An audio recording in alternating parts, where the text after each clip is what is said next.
Estou aqui agora para fazer prova com Deus. Quem usa a fé faz a hora, determina o que ser. Hoje eu marquei contigo o meu desabafo. Meu Deus, com um clamor de fé de um filho teu. Faz a diferença. Faz a diferença, Senhor, entre aqueles que servem e aqueles que não. Faz a diferença, meu Pai, dos que depositam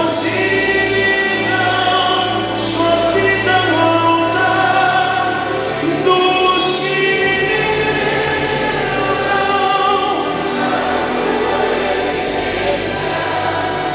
daqueles que têm a esperança em ti, dos que te honram na tua presença. Faz a diferença. Ó meu Pai, em nome do Senhor Jesus, nós entramos na Tua presença, elevando os nossos pensamentos a Ti. E dentro de nós, trazemos a revolta. É uma revolta gigante contra as injustiças que nós temos vivido neste mundo, nesta terra.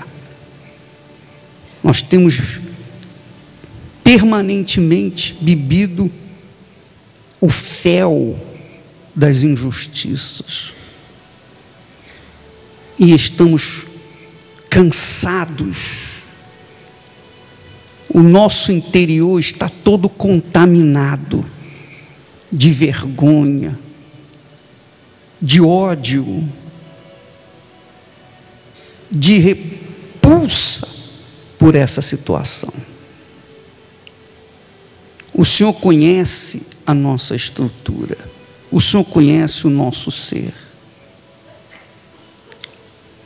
E eu não creio que o Senhor nos tenha chamado e escolhido para sermos mais um trabalho, para sermos mais um movimento de fé.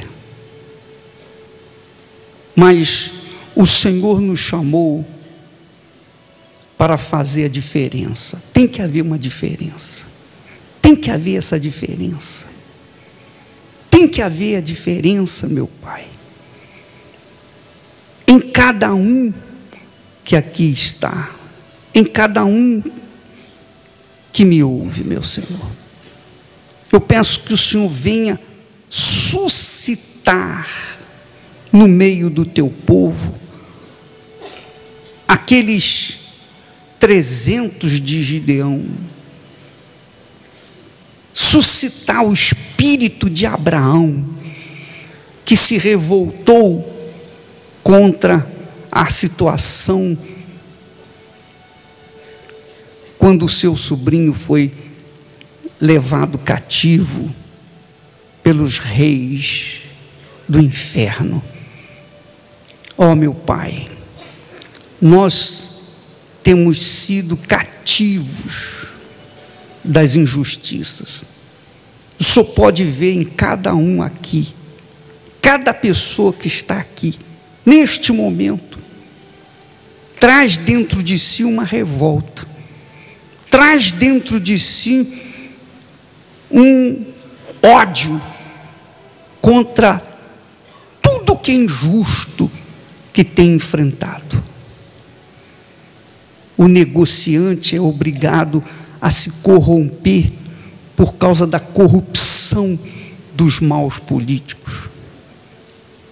Todos são obrigados a comerem nas mãos dos que têm a caneta na mão, que julgam, que determinam.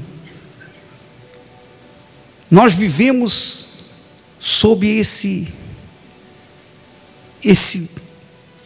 diabo chamado injustiça. Injustiça. A justiça, na realidade, funciona de acordo com a política e não de acordo com a suposta cegueira dela. Não. Nós temos visto justamente isso. Então eu peço, meu Pai, em nome do Senhor Jesus, eu levanto a minha mão direita para Ti e eu te clamo aqui diante do Teu povo, da Tua igreja. Eu te peço, levante, meu Deus, também mulheres e homens de fé, pessoas imbuídas desta convicção, pessoas revoltadas contra essa situação, para que em Ti venham buscar a resposta, porque nós, meu Pai, não somos como aqueles que, revoltados do mundo, pegam na arma, pegam na espada. Tu disseste, Jesus, os que usarem da espada, pela espada perecerão. Não é essa a situação, meu Pai. A nossa revolta é aqui no altar junto a Ti. A nossa luta é aqui junto de Ti. Nós viemos a Ti neste momento, em o nome do Senhor Jesus, pedir a diferença. Tem que haver essa diferença. Tem que haver, porque nós estamos cansados de beber o fel da injustiça, de comer o pão amargo do sofrimento, de ter que suportar, de ter que aguentar calado as afrontas que o inferno tem imposto a este mundo, especialmente que tem barrado o Teu povo. Nós não fomos chamados, ó Deus, para estarmos aqui a cantar, louvado seja o Teu nome, ó Jesus. Não, nós fomos chamados aqui para usar o Teu nome contra todo o inferno, para usar o Teu nome, meu Deus, e de encontro ao inferno, a todo o diabo, a todos os demônios, tudo que tem amarrado a vida do Teu povo. Nós não estamos aqui para chegar, louvado seja o Teu nome, não, nós estamos aqui revoltados, meu Pai, para buscar aquilo que o Senhor tem prometido na Tua palavra. E o Senhor mesmo diz: outra vez vereis a diferença entre o que me serve e aquele que não me serve.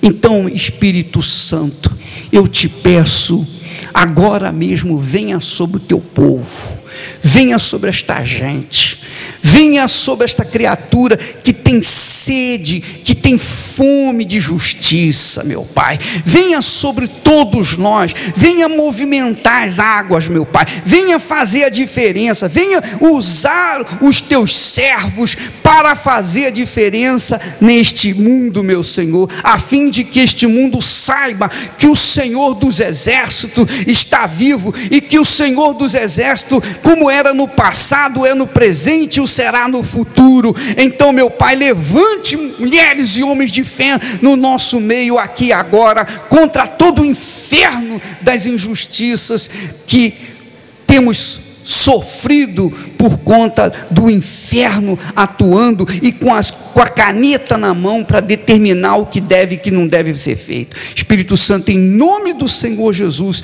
eu te peço, fale com Deus aí agora, minha amiga, meu amigo, lute com Ele em nome de Jesus contra essa desgraça que você tem sofrido.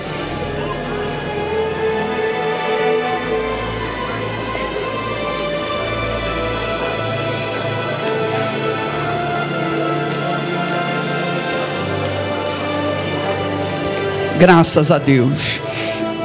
Podem sentar em nome do Senhor Jesus.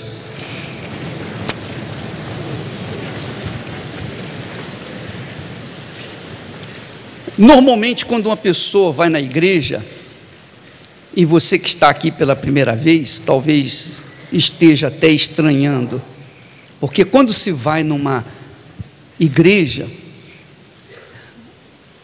há um comportamento, todo um ritual comportamental, em que as pessoas reverenciam aquele momento, aquele ambiente.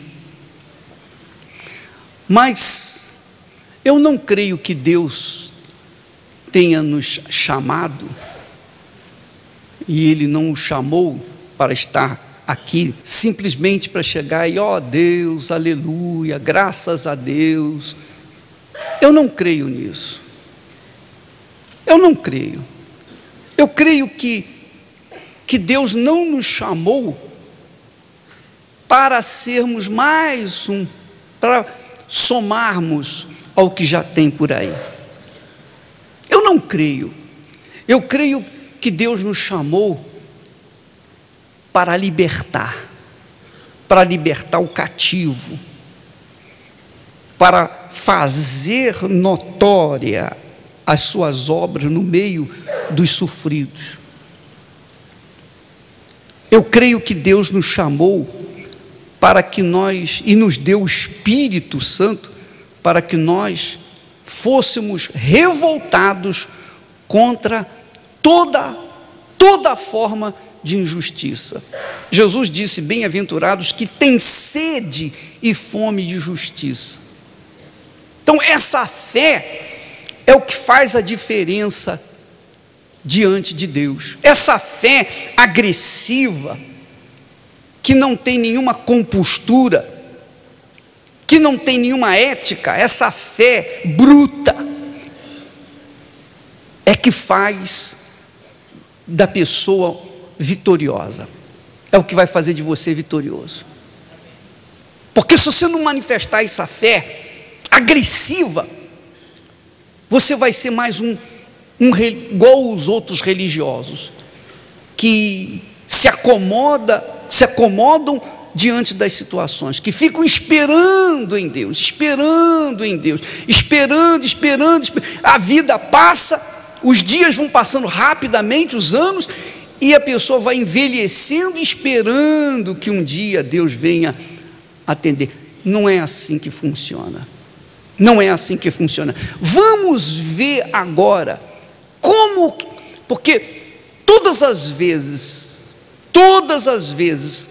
que eu estou revoltado, eu me reporto a Abraão. Eu vou a Abraão, vou buscar em Abraão o exemplo, vou buscar em Abraão a forma como ele tomou posse daquilo que ele queria, do seu sonho. Ele vinha seguindo a Deus durante muitos anos, quase 25 anos, e a promessa que Deus o havia feito há quase 25 anos atrás, ainda não tinha se cumprido. Essa é a realidade. Olha só, leia comigo aí Gênesis capítulo 15. Vamos ver o atrevimento de Abraão.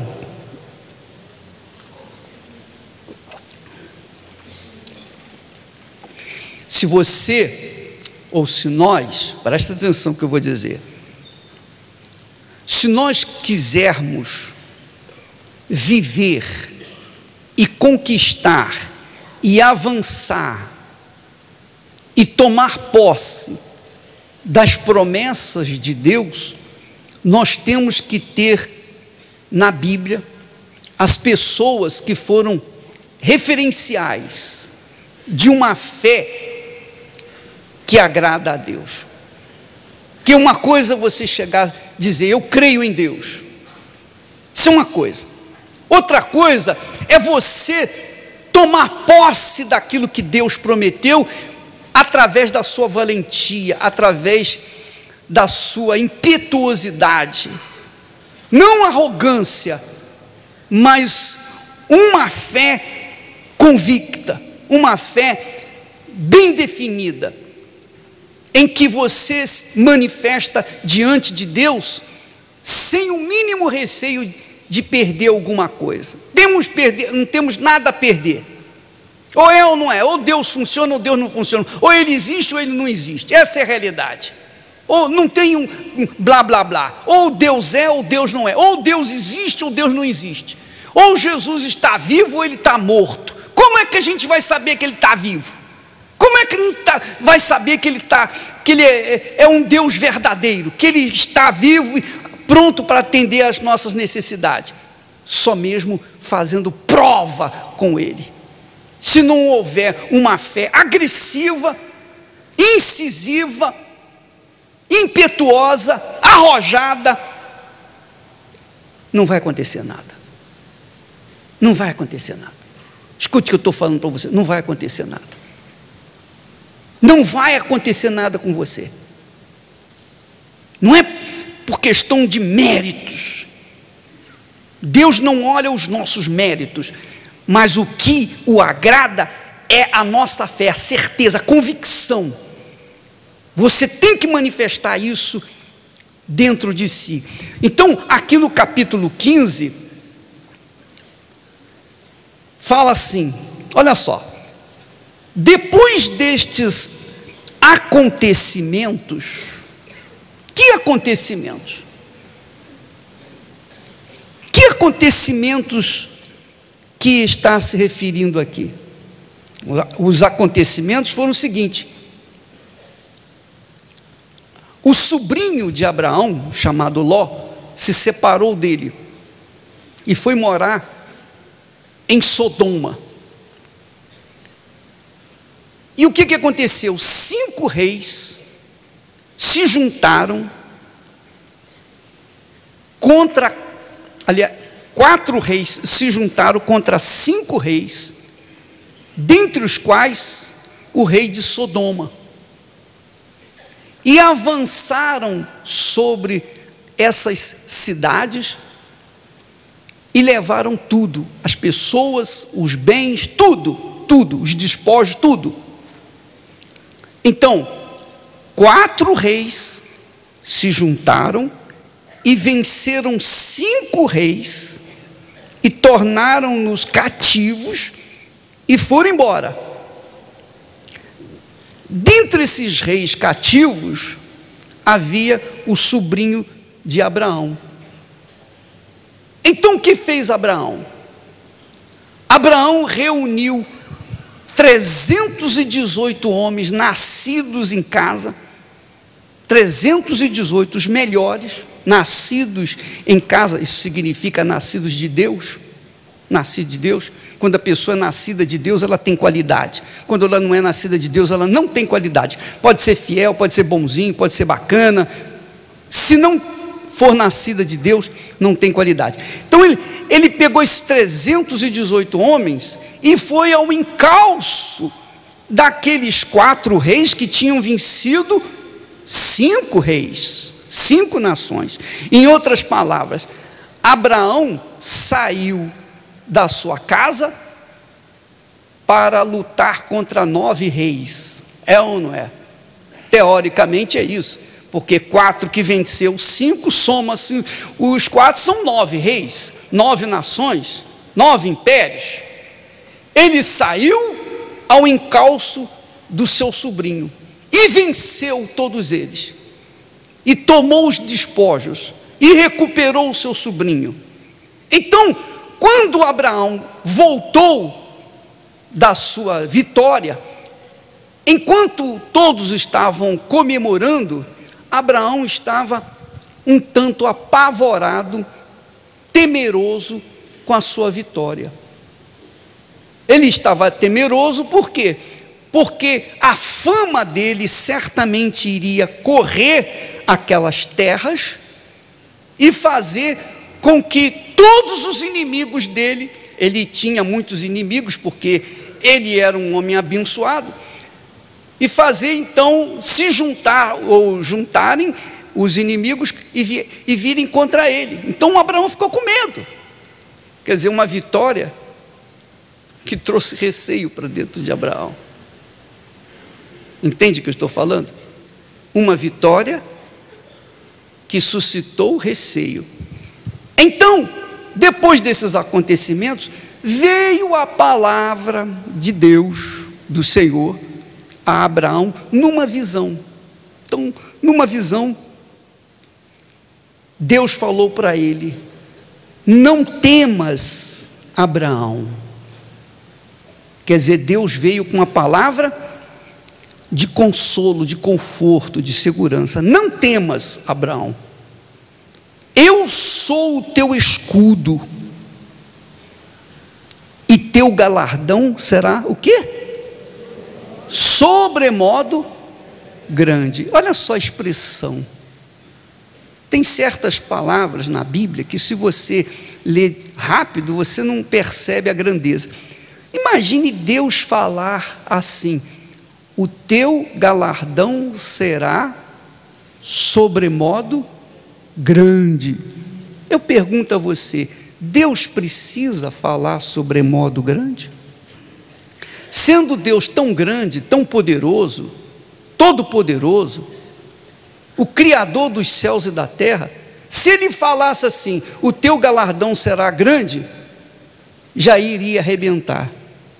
Mas quando Deus fala sobremodo grande, Ele está fortalecendo a ideia da grandeza, tentando passar para as pessoas a grandeza daquilo que Ele está falando. A mesma coisa foi o que falou Jesus. Jesus disse: o diabo veio para matar, roubar e destruir, mas eu vim para trazer vida, e vida em abundância. Quer dizer, Ele não precisava falar vida e vida em abundância, bastava falar vida, porque tudo que Deus dá é bom, é excelente, é grande, é maravilhoso, é grandioso, é poderoso, é de Deus. Deus é o Senhor, é o Supremo. Então, por conta disso, tudo que Ele faz é grande, é grandioso, é glorioso. Essa é a realidade, é mega, ou super mega, ou não sei mais o que pode se falar de tanto tamanha grandeza. Mas aí Deus fala: não temas, Abraão, porque eu sou o teu escudo, e teu galardão será sobremodo grande. Abraão deveria falar assim: ó Senhor, muito obrigado, graças a Deus. Se ajoelharia e diria: ó Senhor, graças te dou. Quem sou eu? Sou miserável, pobre, pecador e tal. E nada disso. A resposta de Abraão, a ousadia de Abraão, a fé de Abraão, a fé que eu recebo nesse texto, me diz muito mais. Diz assim Abraão: ao invés de agradecer a Deus por Ele estar ali falando com ele, ele disse assim: Senhor Deus, olha só, presta atenção, Senhor Deus, que me haverás de dar se continuo sem filhos, e o herdeiro da minha casa é o Damasceno Eliezer? Em outras palavras, que adianta tudo isso que o Senhor está me prometendo? O Senhor está dizendo que é comigo, que é o meu escudo, e que o meu galardão será sobremodo grande. Mas o que adianta isso? O que adianta tudo isso se eu continuo sem filhos? E o meu herdeiro é um empregado meu. Você já pensou nisso? Pense nisso. Raciocine. Use a sua capacidade de raciocínio. Vamos deixar a emoção de lado. Vamos analisar esse texto, essa palavra tão forte, essa resposta tão forte de Abraão para com Deus. Analise. Porque Quem sabe, se Deus aparecesse para você à noite, numa visão, e falasse a mesma coisa, o que você faria? Você está cheio de problemas, você está cheio de situações difíceis, você está enfrentando o inferno, o que você faria? Você se ajoelharia e dizia: ó Senhor, meu Deus, muito obrigado, ó meu Senhor, eu sou um pecador miserável. É isso que você faria? Ou você diria: Senhor, peraí, o que adianta tudo isso se a minha situação está caótica? Na realidade, eu estou enfrentando um inferno nesse momento. Quer dizer, o sujeito, para ter uma reação dessa, tal e qual teve Abraão, ele tinha que estar muito seguro da sua fé, sim ou não? Muito seguro daquilo que ele cria. Pô, pera lá, Senhor. Abraão reclamou. Abraão foi ousado, no mínimo ousado. Quem falaria assim com Deus? Quem teria essa petulância de falar assim com o autor da vida, o criador de todas as coisas? Mas é como um filho, uma filha, que chega para o pai e reclama dos seus direitos, reclama dos seus direitos como filha, como filho. Quem teria essa ousadia, essa coragem? Você está entendendo o tipo de fé que agrada a Deus? Você pegou o Espírito? Será que você pega o Espírito? Será que você entendeu o Espírito da coisa? Ó, Jesus, me abençoa, me abençoa. Isso não funciona, minha amiga. Não funciona. Teoricamente é muito bonito, mas na prática não funciona. Quando a pessoa está imbuída dos seus direitos, que foi o caso de Abraão, ela não tem medo, ela não tem nada a perder, então ela tem a ousadia de reclamar esses direitos. Amém? Compreende o que eu estou falando? Sim ou não? A mesma coisa se passou com Gideão. Mesma coisa com Gideão. Quando o anjo, ele estava trabalhando, e o anjo apareceu para ele e diz assim: salve, homem valente. Ele disse: que nada. Se o Senhor é conosco, porque o anjo falou: o Senhor é convosco. Ele disse: se o Senhor é conosco, por que nos sobreveio tudo isso? Por que nos sobreveio essa desgraça? Toda vez que a gente planta, na hora que a gente vai fazer a colheita, vêm os inimigos e arrasam com tudo, e a gente tem que fugir e se esconder dentro de covas. É muito forte essa. Abra sua Bíblia aí, vale a pena a gente falar sobre ele também. Juízes, no livro de Juízes, no capítulo 6, você vai ver isso. Olha só a ousadia, o atrevimento de Gideão. Capítulo 6, e no versículo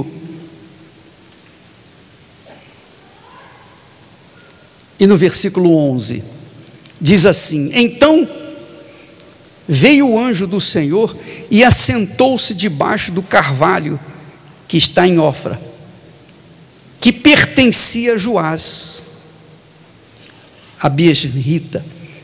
E Gideão, seu filho, estava malhando o trigo no lagar. Lagar não era lugar de malhar trigo. O trigo se malhava num outeiro, num lugar alto, no monte. E para quando levantasse o trigo para o alto, o vento levasse a palha e deixasse o trigo ali. Ele estava malhando o trigo no lugar onde era para pisar as uvas, no lugar onde era mais reservado. Quer dizer, ele estava trabalhando num lugar de maneira errada por conta da situação. Ele tinha que trabalhar escondido. Estava malhando o trigo no lagar para o pôr a salvo dos midianitas. Então o anjo do Senhor lhe apareceu e disse: o Senhor é contigo, homem valente. Olha só, o Senhor é contigo, homem valente. O que respondeu Gideão? Repete aí, por favor. Ai, Senhor meu. Leia, continue. Peraí, calminha, vamos ler devagar. Se o Senhor é conosco, por que nos sobreveio tudo isso? Olha só a ousadia dele. Isso aqui é uma excelente aula de fé para você, para todos nós, para você saber se situar diante dos seus problemas pessoais. Deus não é mágico, não vai fazer mágica na sua vida. Deus não é mágico. As coisas que Ele prometeu, as suas promessas, estão disponíveis para aqueles que têm coragem, ousadia, para reclamar, reivindicar pela fé no Senhor Jesus Cristo. Você tem a fé no Senhor Jesus, então você tem direito a tudo que Deus prometeu. Mas eu não mereço. E quem merece? Quem é que está aqui que merece alguma coisa de Deus? Por isso que nós usamos o nome de Jesus. Por isso a nossa fé está em Jesus. Quando nós postamos nossa fé em Jesus, nós passamos a ter os méritos de Jesus para chegarmos diante de Deus e reclamarmos os nossos direitos. É por isso que a gente tem insistido para você entregar sua vida para Jesus. É por isso que a gente tem falado, procurado levá-los a uma fé inteligente, uma fé na pessoa do Senhor Jesus, porque através de Jesus você tem o direito. Você não precisa do pastor, do bispo para chegar diante de Deus. Você não precisa de mim para chegar diante de Deus e requerer os seus direitos. Você precisa de Jesus. Se você não tem, então você não, aí vai ficar ruim, vai ficar difícil. Mas se você o tem, vai arrebentar. Vai arrebentar. É como eu via uma reportagem no Cidade Alerta. O marido todo dia saía de casa e chegava em casa e dizia: ó Deus, eu te agradeço por esse dia e tal. Mas teve um dia que ele é chofer de táxi, levou uma moça, uma jovem, e essa jovem fazia parte de uma quadrilha, levou para um lugar e lá o matou com 30 e tantas facadas. E a mulher dele disse: mas eu não entendo. Ele todo dia orava, ele me beijava quando saía, ele falava: ó Deus, não sei o quê, mas não funcionou. Por que essa oração não funcionou, meu Deus do céu? Por quê? Porque faltou o escudo que é o Senhor Jesus Cristo. Não é questão de religião, minha amiga, meu amigo. Não é questão de religião, é questão de fé. A fé é que toma posse daquilo que Deus prometeu. Da mesma forma como Ele prometeu a terra prometida para os hebreus, e os hebreus tiveram que avançar pelo deserto e tomar posse. Eles tiveram que tomar posse da terra prometida, eles tiveram que tomar posse, eles tiveram que conquistar, eles tiveram que lutar, eles tiveram que sacrificar, eles tiveram que manifestar a convicção, a confiança no Deus que eles criam, porque muitos deles morreram para tomar posse da terra prometida, mas lutaram e foram avante e finalmente tomaram posse. E assim são as promessas de Deus. As promessas de Deus não caem do céu porque você vem na igreja. As promessas de Deus não vão cair na sua vida, não vão descer sobre a sua vida porque você vem na igreja. Não! Mas porque você aprende a usar a fé. O que nós temos levado as pessoas, essa consciência, você aprendeu a usar a fé, e você tem que conquistar a sua terra prometida. Você que tem que fazer a sua parte. Não, se por acaso as minhas mãos abençoassem, imposta na sua cabeça, fizesse de você uma nova criatura, eu não ia pregar mais o evangelho, eu ia ficar sentado aqui, colocando a mão só sobre a cabeça das pessoas. Mas não acontece, não é um passo de mágica. As pessoas querem facilidade. Ô bispo, ora por mim aí, entrega o problema e espera que nós venhamos resolver o problema dela. Não vai acontecer nada. Você tem que fazer a sua parte, você tem que sujar as mãos, você tem que sujar os joelhos, você tem que colocar a cara no chão, você tem que fazer a sua parte, você tem que manifestar a sua fé. Se você não manifestar a sua fé, você não vai conseguir nada, mesmo você merecendo. Por exemplo, suponhamos que você é uma pessoa bondosa, generosa, caridosa, uma pessoa bacana, justa, mas se você não manifesta a sua fé, minha amiga, agressiva, você vai ficar para trás, você não vai receber nada. Digamos que você mereça, você não vai receber nada. Mas o outro que não merece, é bandido, é assaltante, é perverso, é malvado, é injusto, não merece nada, mas ele manifesta a fé, ele recebe, e você fica para trás. É assim que funciona. É assim que funciona. A religião, ou as religiões, têm ensinado o seguinte: você tem que ser bonzinho, você tem que merecer, você tem que fazer isso, você tem que fazer aquilo. É ou não é? Cada uma diz uma coisa, sim ou não? Justamente para que o povo fique passivo, tenha uma fé passiva, uma fé assim receptiva a tudo na sua vida. A acomodação não funciona. Não funciona. Não funciona. Peraí, ou o Senhor existe ou o Senhor não existe, ou o Senhor é ou o Senhor não é. Como é que eu posso saber que o Senhor existe? Eu só posso saber que o Senhor existe quando o Senhor se manifestar na minha vida, ou não é? Não adianta o Senhor se manifestar na vida dos outros, na vida do pastor, do bispo, seja lá o que for.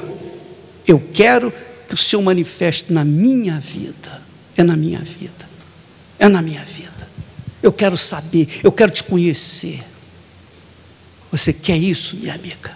É isso que você quer? Você tem convicção disso? Você está disposto a vir aqui no altar para dizer a Deus assim: ó Deus, ou tudo ou nada, ou vida ou morte, ou o Senhor me dá vida ou então me dá uma morte? Você está disposto a isso? Você está disposto a dizer para Deus: ó Senhor, não tenho nada a perder, porque viver como eu estou vivendo é melhor morrer?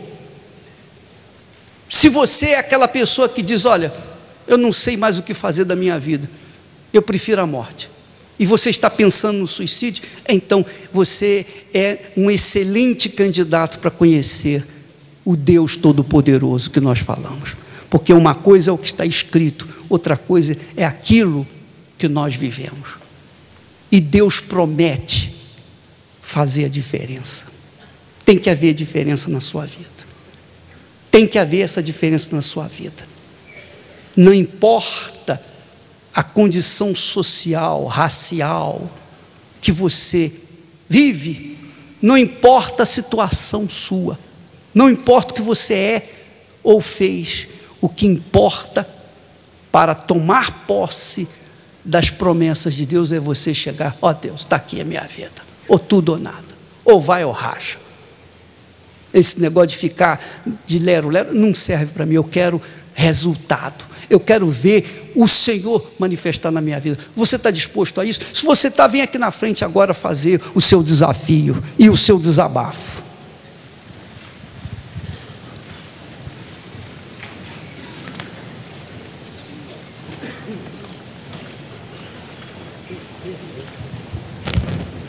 É guerra, minha amiga, meu amigo, é guerra. A nossa guerra é contra o inferno, é contra os espíritos que têm atuado nesse mundo, os espíritos da derrota, do fracasso, das doenças, das enfermidades, os espíritos da separação, os espíritos da divisão, os espíritos do inferno que têm desgraçado a vida das pessoas. E contra esses espíritos, Deus nos deu a fé viva no Deus vivo, que é o seu santo Filho Jesus. Essa é a realidade. Então, feche os seus olhos, não olhe para mim não, olhe para dentro de você. Olhe para a sua situação. Olhe para a sua situação. Agora mesmo, aí onde você está. Você está cansado ou cansada de orar, de pedir, de clamar e não aconteceu nada ainda? É ou não é? Você está cansado de blá blá blá? Eu já ouvi palavras, eu já ouvi muitas orações, eu já orei muito, mas não aconteceu nada. Mas aqui agora tem que acontecer, em nome de Jesus. Se você tem fé para dizer, ó Deus, ou tudo ou nada, ou vida ou morte, mas tem que ser verdadeiro, tem que ser sincero. Então começa agora, fale com Deus agora.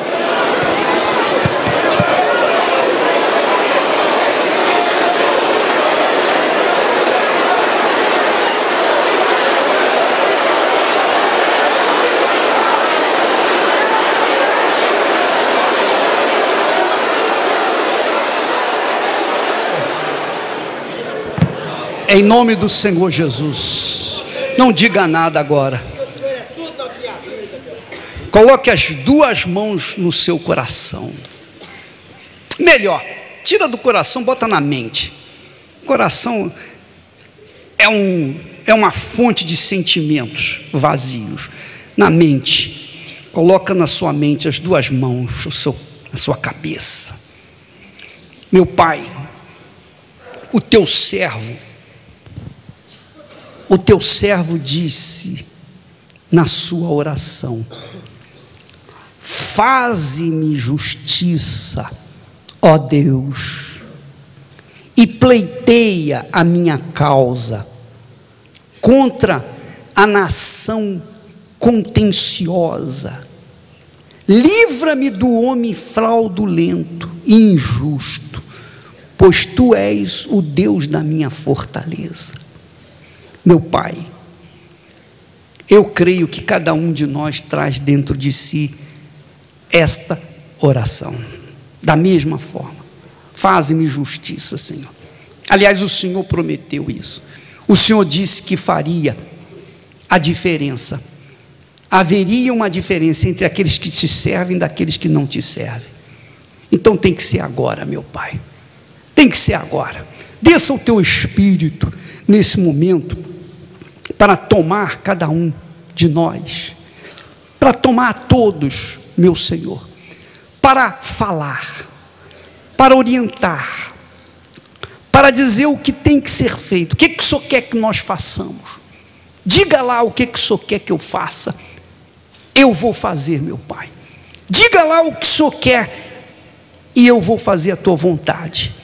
Mas nós queremos que aconteça algo novo aqui e agora, meu Pai. Algo novo, algo grande, algo que realmente manifeste a tua glória. Espírito Santo, em nome do Senhor Jesus, penetra dentro desse intelecto, dessa consciência, e faça agora iluminá-la.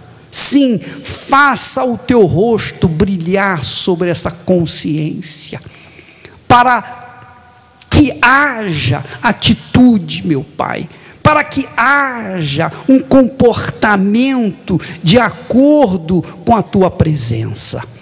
Em nome do Senhor Jesus, meu Pai, nós não aceitamos vir aqui na igreja, na tua casa, ouvir palavras bonitas, ouvir a tua palavra, saber que o Senhor é o mesmo ontem, hoje e o será para sempre, e no entanto ficarmos chupando o dedo diante de tantas conquistas que nós temos a fazer e que ainda não foram conquistadas. Eu te peço, Espírito Santo, em nome do Senhor Jesus, venha sobre o teu povo aqui agora, venha fazê-lo desbravador, venha fazê-lo ousado, venha fazê-lo, meu Pai, de fé, para que então o Senhor seja agradado de cada um, ou de cada um de nós, em nome do Pai, do Filho e do Espírito Santo, e quem crê diga amém. E graças a Deus. Olhe para mim, preste atenção. Quem é que está aqui que diz assim: ô bispo, eu creio que a minha oração foi ouvida, eu creio na resposta de Deus para mim, agora eu creio. Quem é que pode dizer isso? Se é verdadeira essa sua afirmação, pode saber que verdadeira também é a resposta que o Espírito Santo de Deus. O que você sentiu, o que você está sentindo, ou o que você está percebendo, é o Espírito Santo que te deu. Amém? Em nome do Senhor Jesus, meu Pai, amanhã, segunda-feira, dia 9, começa uma vida nova. Os teus sinais têm que acontecer a partir de amanhã, meu Pai. Mas agora, nesse momento, nós pedimos que o teu Espírito venha confirmar dentro de cada uma delas o seu sim, meu Pai. Que neste momento o espírito da dúvida, do medo, do receio, o espírito que faz ou que tem feito essa pessoa covarde, tem feito ela tímida diante dos desafios, esse espírito é removido, e o espírito de coragem, o espírito de fortaleza, porque o Senhor não nos tem dado o espírito de medo, de covardia, mas o espírito de poder, de amor e de moderação. Então, minha amiga, meu amigo, receba esse espírito aí onde você está, receba o espírito de força, receba o espírito de Deus. Diga ao fraco: eu sou forte. Diga: eu sou forte, em o nome do Senhor Jesus Cristo. E todos que creem digam amém, e graças a Deus, amém, e graças a Deus. Deus abençoe a todos, Deus abençoa a todos, em nome do Senhor Jesus, e todos que creem disso digam amém.